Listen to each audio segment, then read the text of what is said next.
चल दोस्तों, आज की इस वीडियो में हम क्लास 12 के बायोलॉजी के पहले चैप्टर पढ़ेंगे जिसका नाम है जीवों में जनन। यानी क्लास 12 वाला बायोलॉजी जो है ना, हम लोग उसको स्टार्ट कर रहे हैं। बायोलॉजी का मतलब आप लोगों को पता होगा, बायोलॉजी का मतलब जीव विज्ञान होता है। बायोलॉजी मतलब जिसमें जीवों का अध्ययन करी जाती है, सजीवों के बारे में जानकारी हासिल करी जाती है, उसे हम लोग क्या बोलते हैं, जीव विज्ञान कहते हैं। देखो वो जीव विज्ञान का अगर पिता देखी जाए, जीव विज्ञान का अगर पिता हम लोग देखते हैं तो अरस्तु है। अब जीव विज्ञान भी दो प्रकार के हो जाते हैं। जीव विज्ञान पहला हो जाएगा आपका जूलॉजी, या दूसरा हो जाएगा बटनी। जूलॉजी का मतलब हो गया आपका जीव विज्ञान, प्राणी विज्ञान, और बटनी का मतलब होगा वनस्पति विज्ञान। ठीक है ना। अब देखो यहाँ पर बायोलॉजी शब्द मतलब जीव विज्ञान शब्द किसने सबसे पहले दिया था?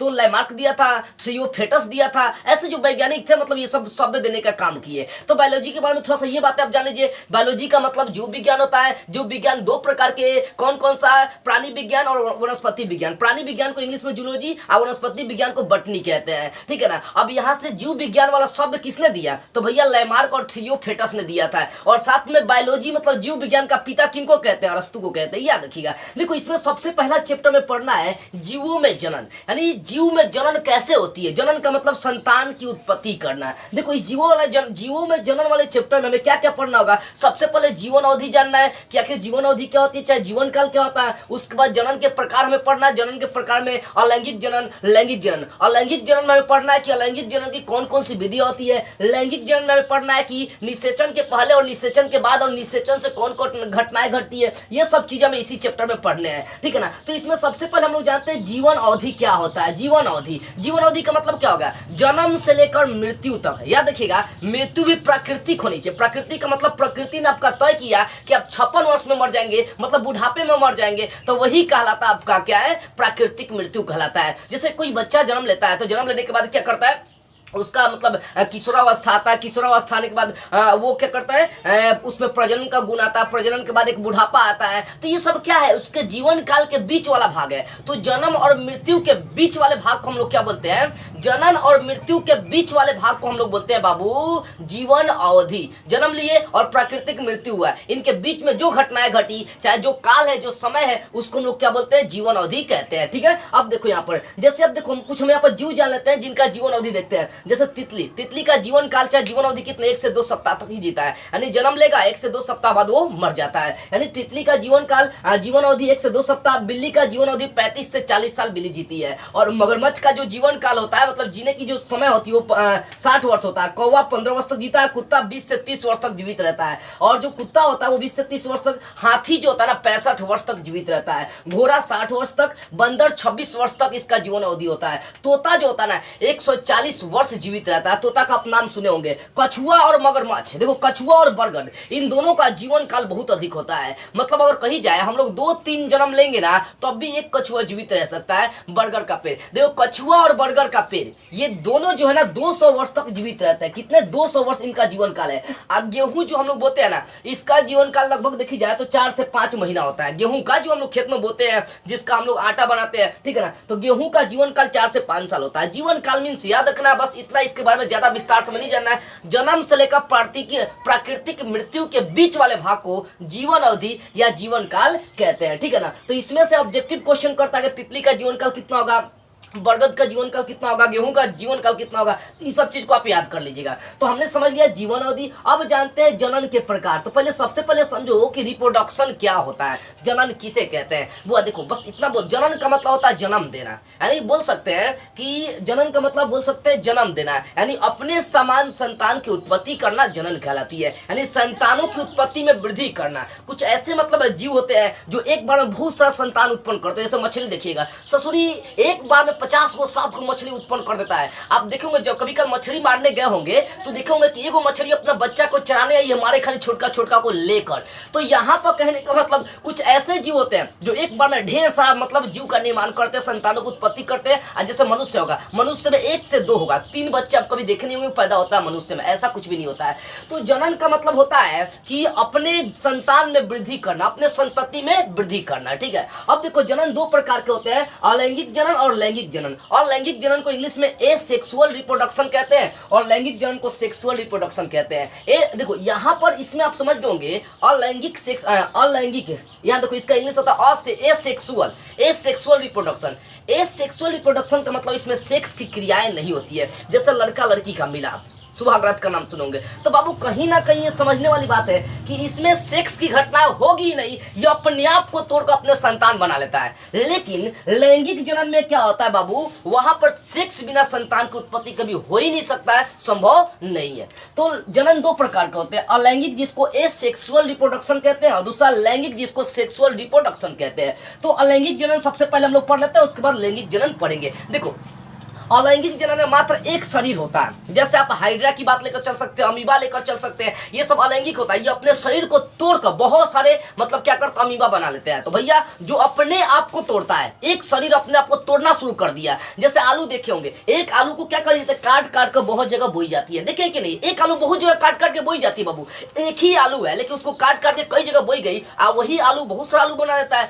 तो यहाँ पर क्या है कि एक शरीर था लेकिन बहुत सा संतान उत्पन्न हो गया। तो अलैंगिक जनन में एक ही शरीर भाग लेता है, ठीक है। उसके बाद इसमें शुक्राणु अंडाणु नहीं पाए जाते हैं। जैसे पुरुषों में क्या होता है, शुक्राणु पाए जाते हैं, महिलाओं में क्या होता है, अंडाणु अंडाशय पाया जाता है, अंडाशय अंडाणु ये सब पाया जाता है। लेकिन ये मतलब लैंगिक जनन में होता है, अलैंगिक जनन में कोई शुक्राणु अंडाणु नहीं पाया जाता है, ठीक है ना। और इसमें संतान जो होते हैं ना समान होते हैं। अमीबा जो है ना अपना संतान अपने जैसे बनाएगा, हाइड्रा अपना संतान अपने जैसा बनाता है। तो कहने का मतलब इतना है कि जो अलैंगिक जनन होता है वो अपने संतान ही अपने समान अपने जैसा ही संतान बनाता है। अच्छा सोचिए, आप सोचिए ध्यान से कि मान लो कि आपका और आपके वाइफ का फॉर एग्जाम्पल मान लीजिए आपकी शादी हो गई है, ठीक है ना, आपका और आपका शादी हो गया और आपसे आपके द्वारा जो बच्चा उत्पन्न हुआ, क्या उसका रंग, उसका चेहरा, उसका आकार सब आप पर गया है? नहीं। हो सकता है एक दो अंग चला जाता है। जैसे आपको सुनने को मिला होगा कि लड़कवा का नाकवा जो है ना मम्मी पापा पर चला गया है, उसका आंख जो है ना माँ बाप पर चला गया, कुछ ही अंग मिलते हैं, अन्यथा नहीं मिल पाते सारे अंग। तो कहीं ना कहीं जो लैंगिक जनन होते हैं उसमें विभिन्नताएं पाई जाती है, लेकिन अलैंगिक जनन में समानताएं पाई जाती है। अमीबा तोड़ेगा अपने आप को तो अमीबा ही बनाएगा, आलू अपने आप को तोड़ेगा तो भैया आलू ही बनाएगा, हाइड्रा अपने आप को तोड़ेगा तो हाइड्रा ही बनाएगा, राइजोपस अपने आप को तोड़ेगा तो राइजोपस ही बनाएगा। तो बस मेरे कहने का बस आप इतना मतलब याद रखिए कि जो अलैंगिक जनन होता है उसमें एक शरीर भाग लेते हैं, इसमें शुक्राणु अंडाणु नहीं पाए जाते हैं और इसमें संतान अपने जैसा होता है, बहुत ज्यादा संतान उत्पन्न कर देता है, ठीक है ना। एक आलू बहुत से संतान की उत्पत्ति कर देगा तो अधिक संतान की उत्पत्ति करता है और साथ में ये समसूत्री कोशिका विभाजन और असमसूत्री कोशिका विभाजन का काम करता है। समसूत्री विभाजन का मतलब होता है कि 2, 4, 6, 8 संतान उत्पन्न करना, सम संख्या पड़े है ना 2, 4, 6, 8। असमसूत्री कोशिका विभाजन का मतलब होता है कि 1, 3, 5, 7 कोशिकाओं का निर्माण करना। तो ये जो अलैंगिक जनन होता है ना वो ये समसूत्री या विषमसूत्री कोशिका का विभाजन करते हैं, या तो 2, 4, 6, 8 कोशिका का विभाजन करेगा, नहीं तो 1, 3, 5, 7, 9, 11 ऐसे कोशिका का विभाजन करता है। और साथ में यहाँ पर निषेचन की कोई क्रियाएं नहीं पाई जाती है। जैसे फॉर एग्जाम्पल मेल और फीमेल के बीच क्या होता है, जो मिलाप होता है, जिस सम्मिलन हम लोग कहते हैं, वो क्या होता है, एक तरह से निषेचन की क्रियाएं होती है, ठीक है ना बाबू। तो ये अलैंगिक जनन में कोई निषेचन नहीं होता है। अभी तक इतना समझ में आगे होगी। अब देखो अलैंगिक जनन में जो हमें विधियां पढ़ना है वो है अलैंगिक जनन की 5 विधियां पढ़नी होती है। विखंडन, मुकुलन, पुनर्वर्धन या पुनर्जनन या अपखंडन इसको बोल सकते हैं। चौथा होता है बीजाणु जनन और 5वां कायिक प्रवर्धन होता है। ये 5 तरह के जो है ना हमें अलैंगिक जनन की विधियां पढ़ना है। अब ये विधियां पढ़ने से पहले हम लोग जान लेते हैं कि लैंगिक जनन क्या होती है। मैंने बता दिया लैंगिक जनन में नर और मादा, जैसे अलैंगिक जनन में मात्र एक ही शरीर भाग लेगा, लेकिन लैंगिक जनन में दोनों शरीर भाग लेते हैं। अब मान लीजिए कि एक ही मनुष्य है, उसमें दोनों लिंग पाया जाता है तो भी वो लैंगिक जनन पाया जाए। दोनों का मतलब पुरुष वाला भी और महिला वाला भी। देखो बाबू इतना समझो कि लैंगिक जनन में 2 अंग तो होना जरूरी है। इसमें 2 अंग नहीं होगा कोई क्रियाएं नहीं होती है। लैंगिक जनन को इंग्लिश में लोग सेक्सुअल रिप्रोडक्शन कहते हैं। सेक्सुअल रिप्रोडक्शन का मतलब सेक्स की क्रिया होती है। तो लैंगिक जनन में क्या होता है, नर और मादा दोनों भाग लेते हैं और नर और मादा जब भाग लेते हैं और आपस में मिलते हैं तब वहां से युग्मनज का निर्माण होता है और युग्मनज के बाद भ्रूण का निर्माण होता है। अभी हम लोग लैंगिक जनन की जो घटनाएं हैं उसमें पढ़ेंगे, घटनाएं में कि कैसे उसमें युग्मनज बनता है, कैसे भ्रूण का विकास होता है, ये सारी बातें हम लोग जानेंगे, ठीक है। उसके बाद नर जो होता है ना, एक पुरुष होता है, वो शुक्राणु या ओवम या उसको वीर्य या सीमेन कहते हैं, वो छोड़ता है, ठीक है। अब मादा जो होता है ना अंडाशय से अंडाणु छोड़ता है, जिसको इंग्लिश में हम लोग ओवम कहते हैं। अब एक चीज आप यहाँ पर याद रखिएगा, जो नर का शुक्राणु या स्पर्म होता है उसकी संख्या ज्यादा होती है लेकिन आकार छोटी होती है। जो मादा होती है ना उसका जो अंडे का आकार होता है बड़ा होता है लेकिन उसकी संख्या कम होती है। दोनों में थोड़ा सा अपोजिट चीज देखिए आप। जो नर होता है, जो पुरुष होता है, उसमें शुक्राणु की संख्या ज्यादा होती है, एक बार में बहुत सारा शुक्राणु निकलेगा लेकिन उसका आकार बहुत छोटा होता है एकदम बहुत छोटा। लेकिन मादा में उल्टा, आकार बहुत बड़ा लेकिन संख्या बहुत कम होती है, याद रखिएगा, ठीक है ना। तो नर में शुक्राणु स्पर्म पाया जाता है और मादा में अंडाणु या इसको इंग्लिश में ओवम कहते हैं, ओवरी से ओवम निकलता है। जब मनुष्यों में जन्म पढ़ाऊंगा ना उस समय आपको ये सारी बातें बताई जाएंगी। अभी समझिए लिंग के आधार पर जीव, लिंग के आधार पर जीव दो प्रकार के, एक लिंगी और द्विलिंगी होता है। बाबू एक लिंगी जीव का मतलब क्या होता है, जिसमें एगो लिंग पाया जाता है, जैसे मनुष्य, खाली मनुष्य आदमी को लेकर, लड़का को लेकर चलो, क्या लड़का में दोनों लिंग पाया जाएगा, पुरुष और महिला वाला? नहीं, उसमें एक लिंग पाया जाता है। बंदर हो गया, हाथी हो गया, घोड़ा हो गया, इन सभी में एक ही लिंग पाए जाते हैं। तो जीव, जिस जीव में एक लिंग पाया जाता है उसे एक लिंगी जीव, और जिसमें दोनों लिंग पाया जाता है, जैसे केचुआ ले लिए, सरसों ले लिए, इनमें दोनों लिंग पाया जाता है, अपने आप रिएक्शन कर लेगा और अपने आप संतान की उत्पत्ति कर देता है, ठीक है ना। देखिए राई कभी कल क्या होता है, झड़ जाता है, झड़ने के बाद फिर वो फड़ना शुरू कर देता है, देखिए कि नहीं है। आप भांग देखे होंगे, भांग का बीज भी क्या होता है, अपने आप झड़ जाता है और संतान की उत्पत्ति करना शुरू कर देता है। तो कहने का मतलब द्विलिंगी जीव में दोनों लिंग क्या होते हैं, एक ही जीव में पाए जाते हैं। तो मैंने आपको लैंगिक जनन के बारे में बता दिया। अब बाबू हम लोग पढ़ देते हैं कि अलैंगिक जनन की विधियां कौन कौन सी होती है, और उसके बाद अंत में हम लोग पढ़ेंगे लैंगिक जनन की जो घटनाएं होती है, यानी निषेचन के पहले घटनाएं, निषेचन में घटनाएं और निषेचन के बाद कौन कौन सी घटनाएं घटती है, हम लोग लैंगिक जनन की घटनाओं में पढ़ेंगे। तो सबसे पहले हम लोग जान लेते हैं अलैंगिक जनन की कौन कौन ये 5 विधियां होती है, इनके बारे में हम लोग विस्तार से पहले समझ लेते हैं। अब अलैंगिक जनन में होने वाली विधियों को हम लोग समझ लेते हैं। देखो अलैंगिक जनन में होने वाली विधियां 5 होती है, बताया था मैंने, विखंडन, मुकुलन, अपखंडन या पुनर्जनन, चौथा बीजाणु जनन और पांचवा कायिक प्रवर्धन हम लोग इसको बोलते हैं, ठीक है ना। इसमें सबसे पहले हम लोग विखंडन पढ़ते हैं। देखो विखंडन का मतलब क्या होता है, तोड़ देना, अपने शरीर को तोड़ना क्या होता है, विखंडन होता है। जैसे अमीबा पैरामीशियम होता है, ये अपने शरीर को या तो 2 भाग में तोड़ेगा, नहीं तो 2 से अधिक 4, 5, 6, 10 भागों में तोड़ सकता है। तो समझो यहाँ पर विखंडन क्या होता है, एक कोशिकीय जीव जन होते हैं, मतलब विखंडन वाले जो जीव होते हैं उसमें एक कोशिका पाया जाता है और वही कोशिका अपने आप को तोड़ेगा।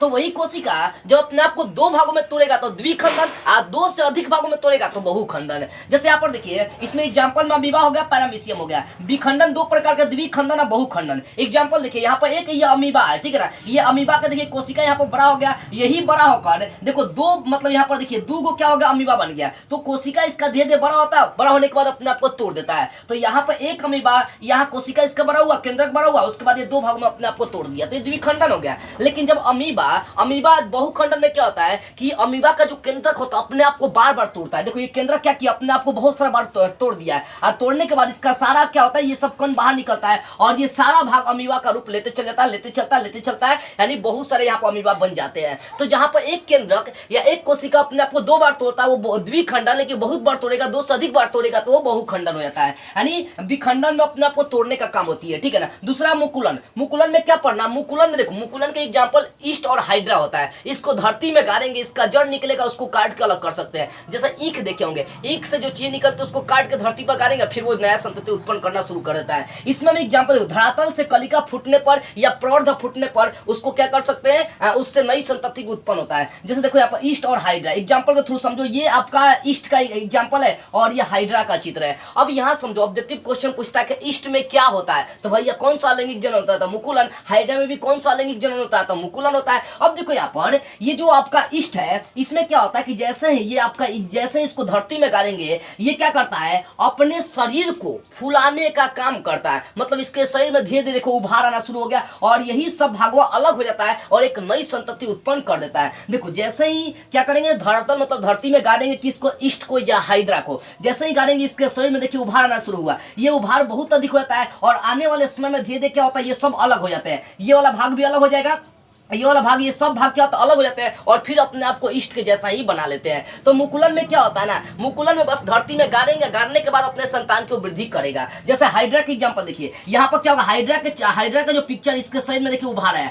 उभार आने के बाद ये क्या होगा, धीरे धीरे बड़ा हुआ, अब बड़ा होने के बाद देखिए ये अलग हो गया, तो अपने जैसा ही संतान बनाया है। लेकिन इसको धरातल धरती में गाड़ने के बाद ऐसी संतान उत्पन्न होती है, इसी कारण से इसको लोग मुकुलन कहते हैं। तो मुकुलन में धरातल में गाड़ने के बाद आपको क्रियाएं अलैंगिक जनन देखने को मिलती है, अपने संतान की उत्पत्ति देखने को मिलती है। अब हम लोग समझते हैं अपखंडन या पुनर्जनन। अब समझ लेते हैं आखिर अपखंडन या पुनर्जनन क्या होता है। देखो वो अलैंगिक जनन की तीसरी विधि अपखंडन या पुनर्जनन या पुनर्वर्धन भी कही जाती है इसको। देखो इसमें क्या होता है कि अपने शरीर को ही खंडित करेगा, या तो 2 या 2 से अधिक भाग में क्या करता है, खंडित करता है। ऐसे जीव जो अपने शरीर को तोड़ देती है, 2 या 2 से अधिक भागों में तोड़ती है, वो क्या होता है, अपखंडन या पुनर्जनन। पुनर्जनन का मतलब फिर से जन्म लेना, अपने आप को तोड़कर फिर से जन्म ले लेना। जैसे देखो यहाँ प्रत्येक खंड जो होता है ना अपना विकास करता है। मान लो यहाँ पे एग्जांपल लेकर चलिए, ये आपका एग्जांपल स्पाइरोगाइरा का स्पाइरोगाइरा। स्पाइरोगाइरा क्या किया, देखो ये अपने भाग को तोड़ दिया, तोड़कर एक अलग अलग स्पाइरोगाइरा बना लिया है। यानी कहने का मतलब स्पाइरोगाइरा अपने आप को दो या दो से अधिक भाग में तोड़ देता है और फिर अपने आप को विकास करना शुरू कर देता है। तो ये अपखंडन या पुनर्जनन होता है कि अपने को तोड़ देना है, अपने शरीर को तोड़ देना है। देखो ये स्पाइरोगाइरा का चित्र है, ये क्या किया, अपने शरीर को देखिए तोड़ना शुरू किया, तोड़कर फिर एक अलग अलग स्पाइरोगाइरा बना लिया है। तो बाबू बस मेरे इतने कहने का मतलब है कि अपखंडन या पुनर्जनन शरीर को तोड़ता है, वो भी कितने दो या दो से अधिक भागों में तोड़ता है और प्रत्येक टूटा हुआ भाग अपना अपना विकास कर लेता है। एग्जाम्पल के थ्रू स्पाइरोगाइरा या प्लेनेरिया भी ऐसा ही होता है, अपने शरीर को तोड़ना शुरू कर देता है। ठीक है, तो ये रहा आपका अपखंडन। अब चौथा हम लोग विधि पढ़ते हैं बीजाणु जनन। देखो इसमें क्या होता है ना, बीजाणु जनन, जैसे इसमें एग्जाम्पल हम लोग लेकर चलेंगे राइजोपस लेकर चलेंगे। देखो यहाँ पर समझो ये बीजाणु जनन क्या होता है, इसमें जो बीज होते हैं ना बीजाणु धानी में होते हैं, बीजाणु धानी में होते हैं और जब इसको हवा गर्मी उर्मी नहीं मिलती है ना तो ये फट जाता है और फटने के बाद अपने जैसा संतान की उत्पत्ति कर लेता है। एग्जाम्पल के थ्रू समझो यहाँ पर, देखो ये निम्न श्रेणी छोटे छोटे जीव जंतुओं में पाए जाते हैं, ये निम्न श्रेणी के जीव जंतु में। इसमें जो बीजाणु होता है वो बीजाणु धानी में बनते हैं, जैसे जीवाणु, शैवाल, कवक है, ये अनुकूल परिस्थिति में क्या होता है, फट जाते हैं। यहाँ जो ये चित्र आपको बनाया गया ये राइजोपस का है। देखो राइजोपस में क्या है ना कि ये जो अंदर आपको ये कण दिखाई दे रहा है ये बीजाणु है। ये बीजाणु कहाँ है, तो ये जो गोला है ना इसको बीजाणु धानी कहते हैं। यानी अगर देखी जाए बीजाणु जनन में बीजाणु धानी में पाए जाते हैं और जब इसको गर्मी हवा हुआ नहीं मिलती है तो अपने आप को फाड़ देते हैं। अब फाड़ने के बाद नया नया राइजोपस क्या करते हैं, बनाना शुरू कर देते हैं, मतलब ऐसा ही आकार बनाना शुरू कर देते हैं। तो बीजाणु जनन में क्या होता है, बीज जो होता है ना वो बीजाणु धानी में पाया जाता है, फिर वो अनुकूल परिस्थिति में फट जाएगा और अपने आप का विकास कर देगा। तो एग्जाम्पल के थ्रू राइजोपस हो जाएगा। अब पांचवा हमें कायिक प्रवर्धन पढ़ना है। ये कायिक प्रवर्धन पेड़ पौधों में देखी जाती है, जैसे आलू हो गया और भी बहुत सारे पेड़ पौधे हैं। देखो कायिक प्रवर्धन जो है ना पादप शरीर मतलब पेड़ पौधों में होते हैं। देखो इसमें क्या होता है ना कि जड़ को, तना को, पत्ती ये सब अलग हो जाते हैं, अलग होने के बाद एक नई संतति उत्पन्न कर लेते हैं। जैसे ईख देखिएगा, ऊख देखिए, ऊख के जड़ काट लीजिए, काट के फिर गाड़ दीजिए, फिर लग जाएगा। शीशों का भी कई बार देखिएगा जड़ काट के लगा दीजिएगा, लग जाता है। तो बस इतना कहने का मतलब है कि पादप शरीर में ये पाए जाते हैं, साथ में जड़, तना, पत्ती ये सब अलग होकर एक नए पौधे का निर्माण कर देते हैं। अब कायिक प्रवर्धन भी दो प्रकार के होते हैं, एक प्राकृतिक दूसरा कृत्रिम। प्राकृतिक का मतलब हो गया जड़, तना, पत्ती को गाड़िए तो वो क्या होगा, पेड़ पौधा उत्पन्न करे, एक नई पेड़ पौधा आ जाएंगी। लेकिन रोपण का मतलब, कृत्रिम का मतलब होता है रोपण, रोप हो गया, कलम हो गया, कलम दाब हो गया। कलम का मतलब क्या, जड़ काट के गाड़िए, उसके भाग में से, जड़ के भाग में से क्या होगा, मान लीजिए जड़ काट के हम यहाँ पर गाड़ दिए तो इसके भाग में से पेड़ निकलना शुरू हो जाएगा। या मान लीजिए एक पेड़ का डाल लेंगे तो झुक गया, इस पर जमीन माटी पड़ गया तो क्या होगा, यहाँ से एक नया पेड़ पौधा उग जाता है। तो बाबू ये कलम दाब हो गया, ये कलम हो गया। मेरे कहने का मतलब इतना है, कृत्रिम में रोप कर नहीं तो जड़ काट के गाड़ सकते हैं और नहीं तो जब मिट्टी से यानी उस पर दाब पड़ जाएगी पेड़ पौधों के दाल या पेड़ पौधों के जड़ों पर तो वहां से एक नया पेड़ पौधा निकल जाता है। तो बस इतना समझो कि जो कायिक प्रवर्धन होता है उसके दो भाग, जड़, तना, पत्ती अलग होकर एक नया पौधा बनेगा, वो क्या प्राकृतिक हो जाएगा। और कृत्रिम में रोप कर चाहे कलम या कलम दाब के माध्यम से क्या होता है, पेड़ पौधे बनते हैं। एग्जाम्पल के थ्रू समझिए, यहाँ पर आलू को देखे होंगे। आलू क्या है, तो ये अपने आप को देखो, आलू क्या है, एक पादप शरीर है, ये पौधे के टाइप का होता है ना। देखो ये भाग आलू का ये सब निकल रहा है, मतलब इसके सतह में क्या आ रही है, उभार आ रही है। यहाँ पर समझने वाली बात आ रही है बुआ कि इसका क्या होता है, ये जड़ हो गया, ये भी जड़ हो गया, ये भी जड़ हो गया। अब इस भाग को हम लोग क्या करते हैं, काट के धरती में गाड़ देते हैं, ये एक नया आलू का निर्माण करता है। इस भाग को भी काट के धरती में गाड़ देते हैं, इस भाग को भी काट के जहां जहां जड़ रहता है उसको काट के गाड़ देते हैं और ये सारे एक नए पौधे का निर्माण करता है। आप आलू देखोगे लोग काट काट के धरती में क्या करता है, गाड़ता है। तो वो क्या हो गया, कायिक प्रवर्धन हो गया। समझ मारिए ना। तो कायिक प्रवर्धन दो प्रकार के, प्राकृतिक और कृत्रिम। तो प्राकृतिक में जड़, तना, पत्ती ये सब नए पौधे बनाते हैं, लेकिन कृत्रिम में रोप कर या कलम से या कलम दाब के माध्यम से नए पौधे बनते हैं। तो ये रहा आपका लैंगिक जनन की 5 विधियां, पांचों को मैंने समझा दिया। अब इसमें अंतिम पॉइंट है लैंगिक जनन की जो घटना है उसके बारे में हमें पढ़ना है। तो चलिए अब हम लोग लैंगिक जनन की घटना के बारे में विस्तार से पढ़ लेते हैं। अब देखते हैं लैंगिक जनन में जो घटनाएं घटती है वो कितने प्रकार की होती है। देखो वो लैंगिक जनन में जो घटनाएं घटती है उसको 3 भागों में बांटा गया है। एक निषेचन के पहले जो घटनाएं घटती है, एक निषेचन में घटनाएं घटती है और दूसरा निषेचन के बाद जो घटनाएं घटती है। पर ये समझो कि निषेचन क्या होता है। देखो बुआ, निषेचन का मतलब क्या होता है, मिलाप। नर और मादा जब आपस में मिलते हैं तो वो क्या होता है, निषेचन होता है। तो निषेचन के पहले क्या क्या होता है, मान लो कि हम पुरुष है और आप महिला है। एग्जाम्पल के थ्रू आप समझिएगा, मान लो कि मैं पुरुष और आप महिला, तो सबसे पहले निषेचन होने से पहले आपके अंदर क्या बनेगा, तो युग्मक बनेगा। युग्मक मान लो हम पुरुष है तो हमें स्पर्म बनेगा, कोई महिला है तो उसमें ओवम बनेगा। तो ये सब क्या बनता है, युग्मकों का निर्माण होता है। किसका निर्माण होता है, युग्मकों का। तो निषेचन पूर्व घटनाएं में युग्मक का निर्माण होगा। एक पुरुष से क्या, एक नर से स्पर्म बनेगा और एक महिला से, एक मादा से ओवम बनने का काम करता है। तो निषेचन पूर्व घटनाएं में क्या होगा, युग्मक बनेगा, फिर उनका स्थानांतरण होने के लिए वो तैयार हो जाता है। मान लीजिए हम में क्या हो गया, स्पर्म बन गया, अब सेक्स करेंगे तो क्या हो जाएगा, हमारा स्पर्म मादा में चला जाएगा। तो कहने का बस इतना मतलब है कि युग्मक बनेगा, फिर उस युग्मक का क्या हो जाएगा, स्थानांतरण हो जाएगा। जैसे पुरुष में क्या बनता है, स्पर्म बनता है, महिला में क्या बनता है, ओवम बनता है। तो निषेचन के पहले क्या होगा कि गैमेट्स बनेगा, गैमेट्स बनेगा मतलब युग्मक बनेगा, फिर अब जैसे ही आपस नजदीक आएंगे तो निषेचन होगा, समझ में ना। तो यहाँ पर सबसे पहले युग्मक बनेगा मतलब गैमेट्स बनेगा, गैमेट्स बनने के बाद निषेचन की घटनाएं घटती है, ठीक है ना। यानी देखो मादा पुरुष या कोई भी है, लैंगिक जीवन में दो चीज होती है, तो उनमें पहले युग्मक बनेगा। मान लो कोई सेक्स कर रहा है तो सेक्स करने का मतलब क्या होगा, सेक्स निषेचन होने से पहले दोनों में क्या बनेगा, गैमेट्स बनेगा। क्या बनेगा, गैमेट्स बनेगा। तो सबसे पहले गैमेट्स बनने का काम करता है। यानी निषेचन के पहले अगर देखेंगे तो बाबू सबसे पहले गैमेट्स मतलब युग्मक बनेगा, फिर उनका स्थानांतरण होता है, मतलब नजदीक आएंगे तो नर का स्पर्म जाएगा महिला में। तो कहने का मतलब ये क्या होगा, निषेचन के पहले क्या होगा, युग्मक बनेगा, फिर उसमें स्थानांतरण की क्रिया होती है, लेकिन स्थानांतरण के लिए क्या चाहिए, नजदीक आना पड़ेगा। अब देखो यहाँ पर युग्मक भी तीन प्रकार के हो जाते हैं, सम युग्मक, असम युग्मक और विषम युग्मक। सम युग्मक में क्या होता है कि यहाँ पर युग्मक समान होते हैं, जैसे नर और मादा दोनों समान होंगे। विषम और असम युग्मक दोनों का,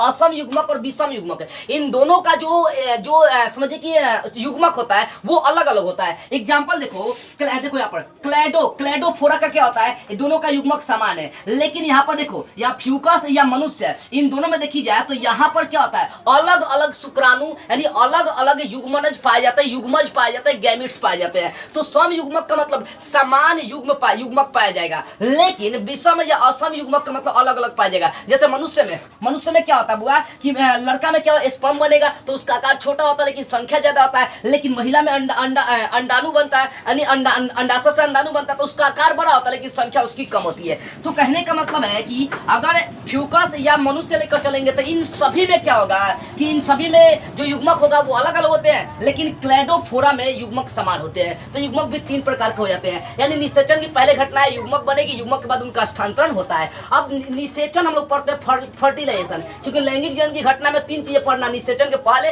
फिर निषेचन देखना है। अब देखो निषेचन के लिए क्या होता है कि एक दूसरे को, नर और मादा को नजदीक आना पड़ता है, तभी जाकर निषेचन होगा। यानी नर का स्पर्म महिला के यानी मादा के अंडाणु से जाकर रिएक्शन करेगा तो वो निषेचन होता है, ठीक है ना। तो निषेचन नर और मादा के एक तरह से समझिए मिलाप होता है, और फिर उसके बाद जाइगोट बनता है। जाइगोट नर मतलब स्पर्म और शुक्राणु, स्पर्म और ये ओवम दोनों जब मिलते हैं तो भैया क्या बनाते हैं, जाइगोट बनाते हैं। और यही जाइगोट की जो बनने की क्रिया होती है, ये होता है ये जाइगोट बनने की क्रिया होता है फिलिपियन ट्यूब में। मैं आपको आगे पढ़ाऊंगा मनुष्य में, ठीक है ना। अभी इतना समझो। तो जाइगोट के बाद क्या होता है, भ्रूण बनना शुरू होता है। अब देखो ये भ्रूण जो होती है ना बाबू, ये जो भ्रूण होती है ना, ये समझो भ्रूण भी दो प्रकार का होता है। मतलब भ्रूण का विकास हम लोग आगे इसमें पढ़ेंगे, ठीक है ना, क्योंकि हमें निषेचन देखना है। निषेचन होने के उपरांत क्या क्या बनेगा, तो बाबू देखो निषेचन होने के उपरांत जाइगोट बन सकता है, भ्रूण का विकास होता है। अब देखो निषेचन भी दो प्रकार के होते हैं, एक बाह्य निषेचन, एक आंतरिक निषेचन। बाह्य निषेचन का मतलब क्या होता है, बाह्य निषेचन का मतलब सेक्स करी जा रही है लेकिन वहां पर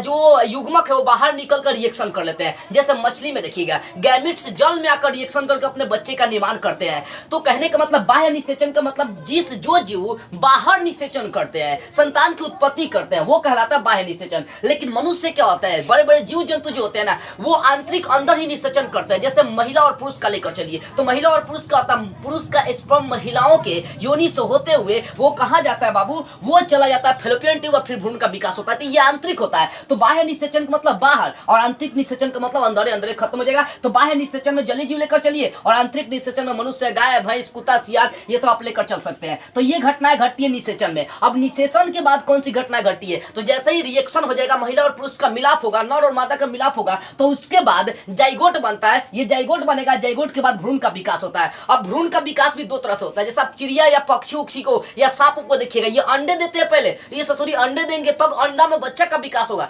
लेकिन सोचिए अगर यही बड़े श्रेणी के जो जीव जंतु जैसे गाय, भैंस, मनुष्य होगा, ये अंडे देकर बाहर अगर ये मतलब समझिए कि संतान की उत्पत्ति करेंगे तो संभव नहीं है। यानी भ्रूण का विकास भी दो तरीके से होता है, बाह्य और आंतरिक। बाह्य में कौवा हुआ आएगा, यानी भ्रूण यानी बच्चे का विकास जब बाहर होगा तो बाह्य भ्रूण हो जाएगा। आंतरिक विकास का मतलब जो अंदर होगा। तो जैसे मनुष्य, जीव जंतु, जो उच्च श्रेणी के जीव जंतु होते हैं, इसमें जो भ्रूण का विकास होता है वो अंदर ही होता है। जैसे हम लोग कौवा और सांप लेकर चल सकते हैं। तो आपको समझ में आ गया होगा निषेचन के पहले क्या होगा, युग्मक बनेगा, फिर उनका स्थानांतरण होता है। और निषेचन में क्या होगा, दोनों नजदीक आएंगे, नजदीक आने के बाद नर और मादा आपस में मिलेंगे तो वहां पर जाइगोट और भ्रूण का निर्माण होता है। निषेचन दो प्रकार के, बाह्य और आंतरिक है। बाह्य का मतलब बाहर निषेचन होगा, आंतरिक का मतलब अंदर निषेचन होगा। और तीसरी निषेचन के निषेचन पश्च घटना मतलब निषेचन के बाद घटना है। तो जाइगोट बनेगा, जाइगोट के बाद भ्रूण बनता है, भ्रूण भी दो तरीके से उनका विकास होगा, बाह्य और आंतरिक। बाहर जिसका विकास होता है जैसे अंडा हो गया, कौवे का अंडा, सांप का अंडा, ठीक है ना, ये सब क्या होता है, तो ये सब निषेचन के बाद घटनाएं घटती है। आई होप ये पहला चैप्टर जीवों में जनन विस्तार से आपको समझ में आ गई होगी। आपको लगता है कि आपके लिए काफी मेहनत कर दिया, तो इस वीडियो को जितना हो सके आपकी तरफ फैलाइए और मैं अगले बार दूसरा चैप्टर एक ही वीडियो में क्लियर करते हुए फिर मिलूंगा।